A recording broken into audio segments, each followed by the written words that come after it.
औरैया के शहीद पार्क में पूर्व सैनिकों व कवियों ने देशभक्ति का जोश भरा ऑपरेशन सिंदूर में पाकिस्तान के 9 आतंकी ठिकानों को तबाह करने पर आयोजन किया गया। पूर्व सैनिकों ने कहा, जरूरत पड़ी तो फिर से सेना के साथ कंधे से कंधा मिलाकर लड़ेंगे। कवियों ने वीर रस की कविताओं से माहौल में जोश भर दिया। कारगिल युद्ध में लड़ चुके सैनिक ने भी मंच से हुंकार भरी। भारत माता की जय और पाकिस्तान मुर्दाबाद के नारों से गूंज उठा शहीद पार्क। कार्यक्रम का उद्देश्य भारतीय सेना का हौसला बढ़ाना था। जनता ने भी बड़ी संख्या में पहुंचकर देशभक्ति का संदेश दिया। सैनिकों ने कहा, अब देश की सुरक्षा के लिए हम हर समय तैयार हैं। कवि सम्मेलन और सैनिकों का जोश देशवासियों के लिए बना प्रेरणा स्रोत। दुनिया के नक्शे से अपनी नाम निशान मिटाना है, खुली छूट है आपकी पूरा पाकिस्तान मिटाना है। खुली छूट है आपकी पूरा, खुली छूट है आपकी पूरा, खुली छूट है आपकी पूरा पाकिस्तान मिटाना है। और वो हाथ तोड़ देना है, और वो हाथ तोड़ देना है, और वो हाथ तोड़ देना है जो भारत की ओर उठे, और वो आंख तोड़ देना है जो भारत की ओर उठे। अब पंजा मरोड़ देना है मातृभूमि के दुश्मन का, हर कोना संरक्षित करना है अब अपने आंगन का। अरे निर्भय जीवन युद्ध भूमि का संविधान बन जाता है, समरभूमि के अंधकार में नव विहान बन जाता है। वीर जूझकर जंग जीतकर आन पान बन जाता है, और वीर गति मिल जाए तो फिर महान बन जाता है, और वीर गति मिल जाए तो फिर महान बन जाता है। तब इतिहास विनम्र भाव से शौर्यगान लिखता उनका, और तिरंगे का गर्वित मन यशोगान लिखता उनका। उसी तिरंगे की रक्षा को फिर बंदूक उठानी है।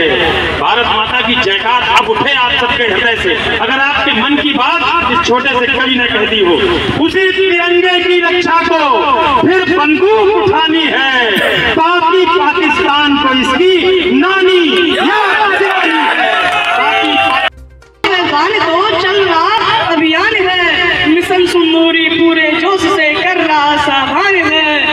देख रहा है तय हो चुका है दुश्मनों का खात्मा, माँ भवानी दे रही है अब हमको विजय वरदान है। माँ भवानी दे रही है अब हमको विजय वरदान है। अब जीत का नया मुकाम लिखा जाएगा, बरसों से जो हो रहे आतंक का इंतकाम लिखा जाएगा। जिस तरीके से किया जा रहा है प्यार है, उससे ये लगता है गूगल पर लाहौर कराची भारत में देखा जाएगा। गया था, किस तरीके से जवाब मानते हैं? बिल्कुल, हम ये मान के चलते हैं कि जितना भी आतंकवाद हिंदुस्तान में हुआ सब पाकिस्तान प्रायोजित आतंकवाद है। इसको ये नहीं कहा जा सकता कि कोई ऐसी शक्तियां हैं जो बिना किसी सपोर्ट के या बिना किसी पीछे से जो हैंडलिंग होती है उसके बिना काम कर सकती हैं। निश्चित रूप से ये पाकिस्तान प्रायोजित आतंकवाद है। हमने बहुत झेला है, हमने ताज का हमला झेला है, हमने कारगिल झेला है, हमने देश के कोने कोने में शहर में होते हुए विस्फोट देखे हैं। लेकिन वसुधैव कुटुंबकम और इंसानियत की मांग को मानते हुए हर बार हमने क्षमा किया है, हर बार हमने हिंदुत्व का, हर बार हमने सनातन का परिचय दिया है। लेकिन इस बार हमारा धर्म पूछ करके हमें गोलियां मारी गई हैं, हमारी बहनों के सामने उनके सुहाग उजाड़े गए।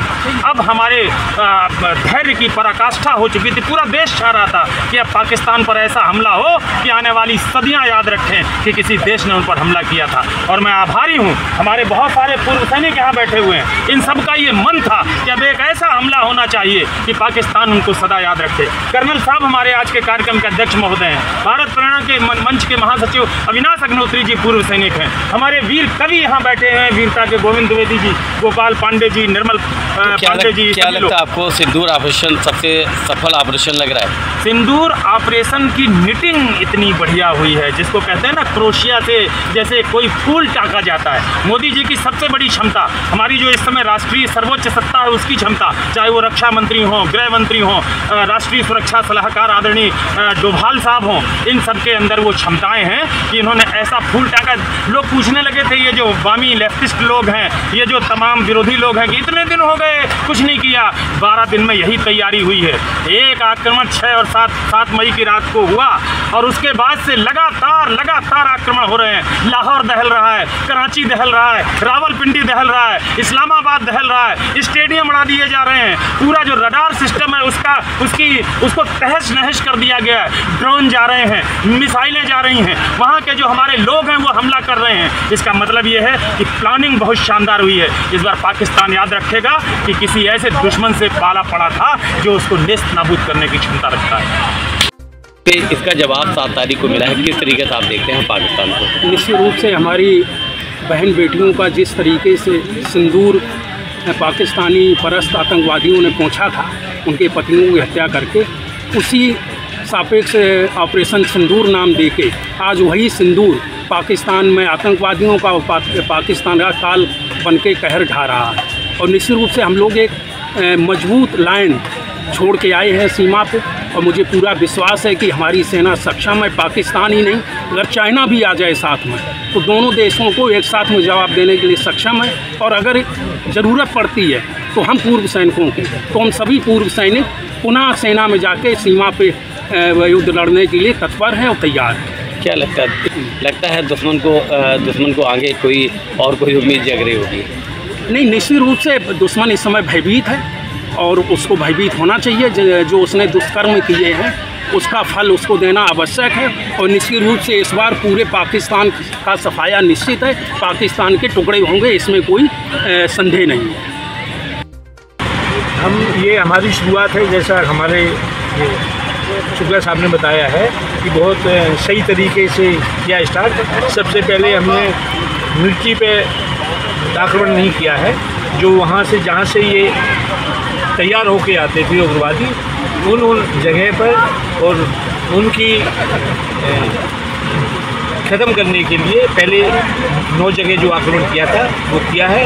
अब हमारे पूरे देश में फैला रहे, जहाँ हमको ज़रूरत पड़ रही है, यहाँ से लाहौर तक वहाँ हमारे आक्रमण हो रहे हैं। और ये शुरुआत है, ये कोई बड़ा आक्रमण नहीं है, ये शुरुआत है। और आगे ज़रूरत पड़ती जाएगी, वैसे हमारे फोर्स बढ़ते जाएंगे और आगे हम उनको बिल्कुल ध्वस्त कर देंगे।